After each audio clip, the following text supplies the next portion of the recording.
Buongiorno, sono Micheletto Franco, sono un tecnico della prevenzione dell'ASL Euganea.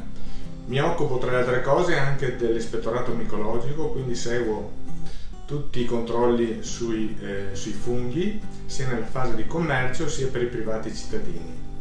Quest'anno, a causa delle favorevoli condizioni ambientali, la stagione micologica è iniziata in anticipo e i primi funghi sono già stati ritrovati. Allora, sappiamo tutti che i funghi sono tanto buoni ma anche tanto pericolosi, quindi si invitano tutti i cercatori di funghi, prima del loro consumo, di portarli presso gli ispettorati micologici dell'ASL per la verifica, che è gratuita.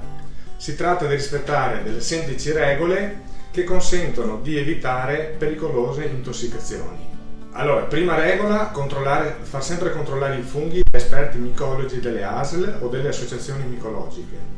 Seconda regola, diffidare di chi vi vende o vi regala dei funghi. Terza, far sempre bollire e consumare i funghi cotti. Si ricorda, quando andate ad acquistare dei funghi, che i venditori devono essere in possesso di un patentino per la vendita. Inoltre, su ogni cassetta di funghi esposta deve esserci un certificato di un micologo, quindi con un timbro e una etichetta che evidenzia il micologo che ha certificato i funghi. Per i cercatori privati si ricordano le regole che riguardano la maggior parte delle zone, sia in montagna sia qui in pianura, che bisogna essere in possesso di un permesso di raccolta rilasciato dalle comunità montane, rilasciato dalla provincia o rilasciato dagli enti competenti.